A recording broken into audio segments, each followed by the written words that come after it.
Halloween night, 2019. I lived in a quiet cul-de-sac just outside Springfield. One of those places that feels frozen in time. Every house looked the same. Trimmed lawns, glowing porch lights, carved pumpkins flickering on every step. It was safe, predictable, the kind of neighborhood where people still trusted each other enough to leave candy bowls on the porch. I wasn't planning to go out that year. I was 28, no kids, just home from a long shift at the warehouse. I poured a drink, opened the window, and let the sounds of Halloween drift in. Kids laughing, leaves scraping across pavement, the occasional parent yelling, "Say thank you." It was peaceful until it wasn't. That's when I noticed him, a tall figure standing under the maple tree across the street. He wasn't wearing anything flashy, no clown mask or monster costume, just a long dark coat and a wide-brimmed hat that hid most of his face. He stood perfectly still, hands at his sides, watching the kids moving house to house. At first, I thought he was a parent keeping an eye on his kids, but he didn't move. He didn't call out. He didn't even shift his weight. Just stood there, half hidden in the shadows, head tilted slightly downward, like he was studying them. 3 kids passed in front of him, a ghost, a witch, and what looked like a little superhero. They giggled, running toward the house with the big inflatable spider. None of them seemed to notice him, but I did. Every hair on my arm stood up. I told myself not to be paranoid. Maybe he was waiting for someone. Maybe he was taking a break. But something about how still he was, it felt wrong. I leaned against the window frame and kept watching. Minutes passed. The kids went down the street. The man stayed. Then, when the ghost-costumed kid tripped on the curb, the man stepped forward, just one slow, deliberate step, and stopped. That was enough. I grabbed my phone and zoomed in with the camera, but the streetlight flickered right then, and by the time it steadied, he backed up again, blending into the darkness. Around 9, the neighborhood started winding down. Porch lights went out. Parents called their kids in. I thought maybe he'd leave too. Instead, he crossed the street. He didn't hurry or hide.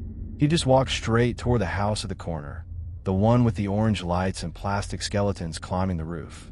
He stood at the base of their walkway and looked up at the windows. I couldn't tell if anyone was home. The porch light was still on, but no movement inside. I decided to go outside. I don't know why. Curiosity, maybe, or that quiet sense of duty you get when something's not right on your own street. I slipped on a hoodie, stepped onto the porch, and pretended to be taking out the trash. From where I stood, I could see him more clearly. Tall, well over 6 feet. Thin but not frail. His coat hung long enough to brush the tops of his boots. He turned slightly when I opened the trash bin, and for the first time, I saw his face, or part of it. It wasn't a mask. It was just pale, the way skin looks under fluorescent light too long. His eyes reflected the street lamp in a way that made them seem blank. He tilted his head, like a question, then turned back toward the house. I called out, just a casual, "Hey, everything okay?" He didn't answer, didn't move. I took a step closer. "Sir, do you need something?" This time he turned fully toward me. One slow pivot. The movement was deliberate, like someone rehearsing how to seem normal. And then he smiled. Not friendly, not threatening either. Just empty. Emotion with no meaning behind it. That smile hit harder than if he'd lunged at me.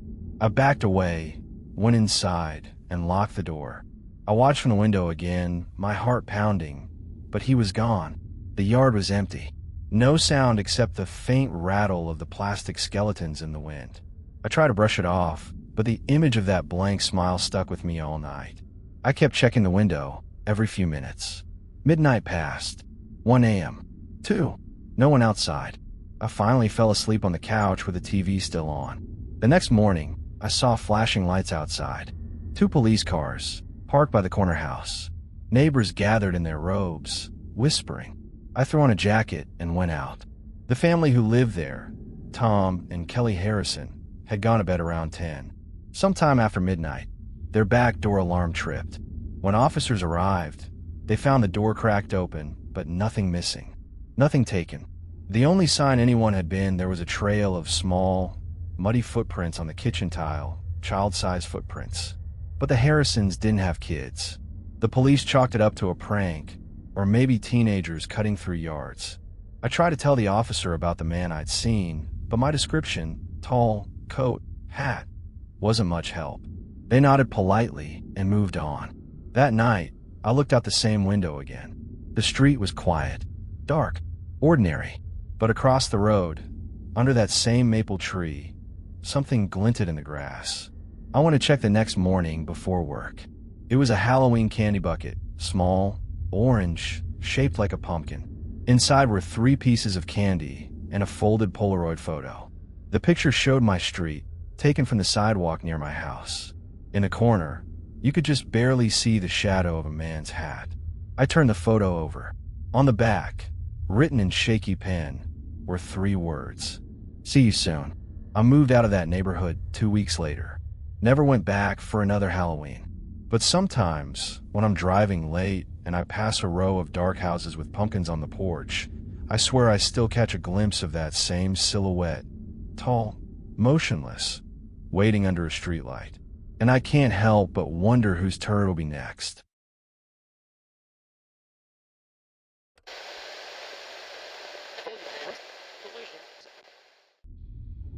Some nights leave a mark that never really fades. Not because of what happened, but because of how quiet it was afterward. Halloween used to be one of my favorite nights of the year. People outside, laughter echoing through the streets, lights in every window. That night changed it for me. Now, every time I see a plastic pumpkin or hear that faint, fake laughter from sound speaker, I remember the silence that came after. It happened in 2023. I was 26, working long hours as an HVAC tech. That Tuesday had been brutal. 5 service calls back to back, all last-minute heater issues before the cold front hit. By the time I got home, my shirt still smelled faintly of insulation and rust. The porch light was already on, the neighborhood alive with kids in costumes. I told myself I'd sit down for 5 minutes before I started handing out candy. 5 turned into 40. Eventually, I forced myself up, poured a drink, and stood by the front door handing out treats until the flow of kids slowed. Around 8:30, the streets were thinning. The air had cooled, and fog began creeping low across the pavement. The neighborhood always looked a little older in fog, smaller, like a model village wrapped in glass. I turned off the light, shut the door, and started gathering up candy wrappers when my phone buzzed. It was a text from Ryan, a friend from a few streets over. "Small get-together on Birch Lane. Swing by if you're not dead tired." It wasn't unusual for him to send something like that. He was the type who never let a quiet night stay quiet. I hesitated for a bit, then decided to go.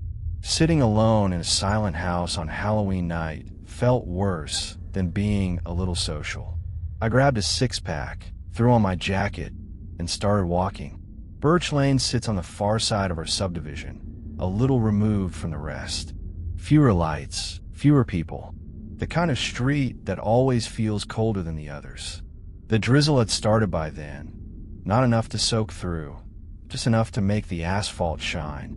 The smell of wet leaves followed me the whole way. I noticed how empty it was. The decorations were mostly dark now. Skeletons tipped over, fog machines dying out, porch bulbs flickering. It felt late, even though it wasn't. When I finally turned on a Birch Lane, I saw a faint orange glow halfway down the street. The house number was 88. Cars were parked along the curb, some with condensation gathering on the windows. Music drifted faintly from inside, muffled, rhythmic, more like a heartbeat than a song. The front door stood slightly open, letting a warm light spill onto the porch. I stepped up, knocked once, and waited. The music kept playing. The air smelled faintly like candle smoke and something metallic. I pushed the door open a little more and called out a soft hello. No answer. The house was dim inside, lit mostly by string lights that wrapped unevenly around the walls. Cups, bottles, and half-eaten snacks sat abandoned on every surface. It looked like a party had just ended, or maybe hadn't started yet. I listened for voices, but there were none.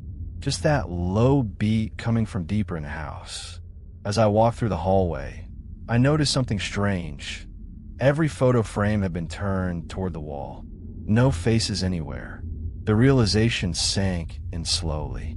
I wasn't sure why that detail bothered me so much, but it did. There was something unnatural about removing the faces from a room. From somewhere near the back, footsteps creaked against the floorboards. Slow, deliberate. I turned, expecting Ryan or someone from a group. Instead, a man stood in the doorway, wearing a cracked skull mask. He held a red plastic cup, and behind the cutouts in the mask, his eyes didn't blink. He didn't say anything, just gestured lazily toward a stairwell by the kitchen. The music was louder there, coming from below. Something in me hesitated, but curiosity pushed harder. I started down the steps, each one groaning under my weight. The smell of damp concrete and candle wax filled the air. The basement wasn't what I expected. It wasn't crowded or noisy. About 10 people stood in a loose circle under the dim orange light. All of them wore masks, cheap Halloween ones, the kind you buy at the last minute. Plastic ghosts, pumpkins, blank white faces. None of them spoke or moved. They were just standing there, facing the center. I stopped at the bottom step. For a moment, I thought maybe it was some kind of prank or performance. But there was no laughter, no phones, no music anymore. The silence hit like a wall. Then, one of them shifted slightly, a woman in a long robe, wearing a porcelain mask with a thin crack running down the middle. Her head turned toward me, slow and deliberate. I couldn't see her eyes, but I could feel her attention, heavy and cold. The others followed, one after another, until every mask was turned my way. I tried to speak, but my throat had gone dry. A soft, low whisper began, faint at first, then building. The sound was like a dozen voices saying the same word, over and over. It took me a second to realize what it was. Stay. That's all they said. Over and over again. The man with the skull mask stepped forward, raising one hand. His other hand hung low by his side, and I caught a dull glint of metal in the orange light. Something primal clicked in my head. That old animal signal of danger you can't reason with. I backed up slowly, heart pounding, trying not to break eye contact. The whispering didn't stop. It grew louder, layered, overlapping, like a recording of human voices playing on a loop. I turned and ran. I didn't look back, didn't stop to close the door, didn't care about the rain now, coming down harder. I just ran until my lungs burned. Birch Lane stretched behind me like a tunnel. No lights, no movement, just darkness swallowing everything I'd left behind. When I reached the main road, I finally stopped, gasping for breath under the yellow glow of a streetlight.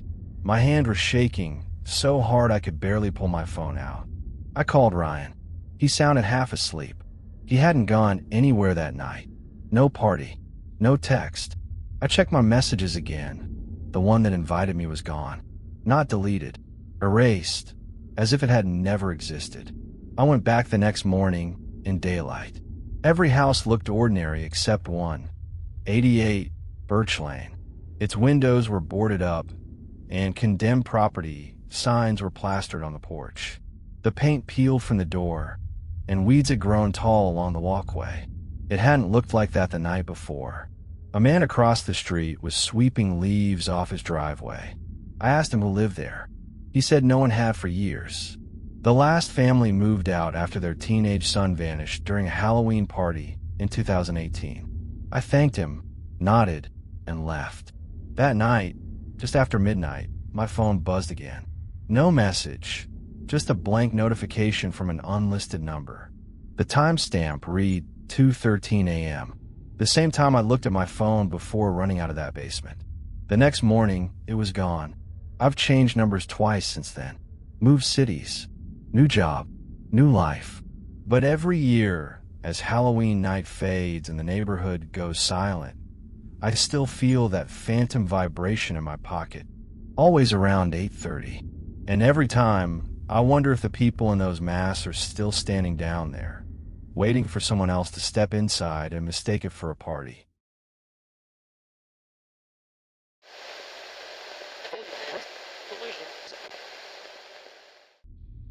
Three years ago, I went to a Halloween party I'll never forget.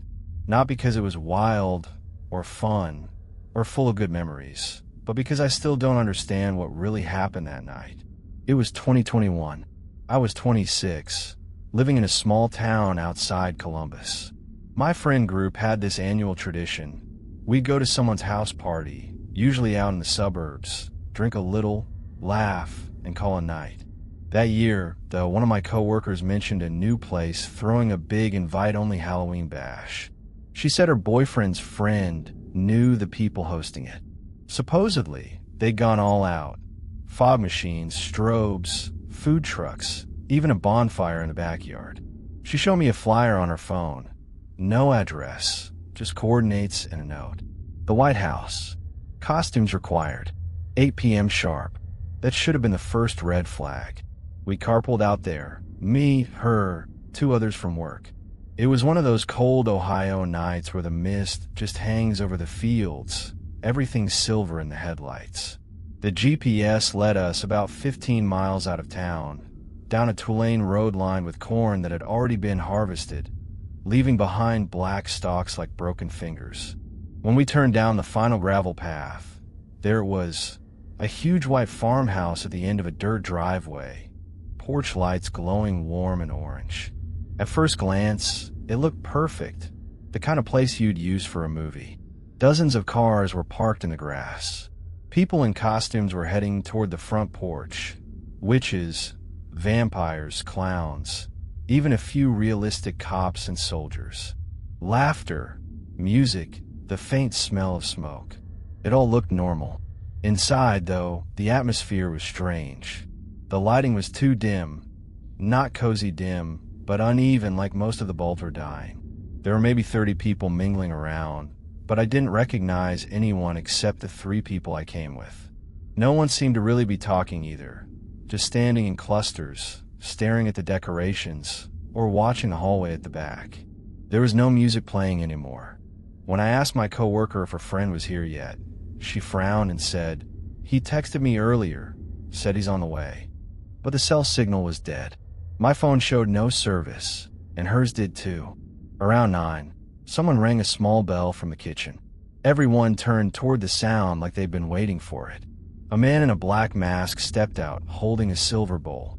He said, "Take one. Welcome to the White House." Everyone lined up quietly. When I got closer, I saw what was inside the bowl. Keys. Dozens of them. Old car keys, house keys, office keys, all different shapes and sizes. Everyone dropped something in, like it was part of the theme. My coworker hesitated, then tossed in her house key with a shrug. "Probably some game," she whispered. We moved deeper into the house. That's when I realized the walls were all stripped bare. No photos, no furniture besides folding chairs and a few tables. It didn't feel lived in. It felt staged. A man in a white suit walked by carrying a clipboard. He said something to another guest, too quiet to catch, but I noticed something about him. His shoes were covered in dried mud, like he'd walked through the field to get here. I started feeling uneasy. I told my group I was going to step outside for air. That's when I noticed something off. The front door was locked. I twisted the knob, even rattled it a bit. Nothing. No latch, no give. The window beside it had boards nailed from the inside. I told myself maybe it was part of the event. Maybe they didn't want people coming and going. But the longer I stayed, the worse it felt. The quiet chatter turned to whispering. The smell of smoke thickened. My coworker said she'd check the kitchen for whoever was running this thing. She didn't come back. 10 minutes later, I went looking for her. The kitchen lights were off now. The silver bowl was gone. On the counter, there were faint scratches, long, parallel lines like something heavy had been dragged. I called her name. Nothing. Then I heard a door creak down the hall, one I hadn't noticed before. It led to a narrow set of stairs going down. The air smelled damp, like soil and bleach. A faint light pulsed from below, and for a second I thought I heard voices. Not words, just murmurs, rhythmic like breathing. I backed away. Someone brushed past me in the dark, whispering, "Stay upstairs." When I turned, no one was there. I found one of the other co-workers, a guy named Marcus, standing near a side window. He said he couldn't find the girls either. We decided to get out through the back door, which led to the yard. It opened easily, and we ran for the cars. The field behind the house was empty. Every car that had been there earlier was gone. Just tire marks and the faint glow of a single porch light flickering behind us. We drove off in silence, gravel crunching under the tires. Neither of us spoke until we reached the main road. When we checked our phones again, the signal came back instantly. We called the others. No answer. The next day, we went back. The gravel path was still there, but at the end, nothing. No house, no lights, just an empty patch of dirt and field.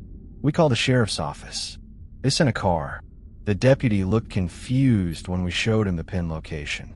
He said, "That property's been abandoned since '98.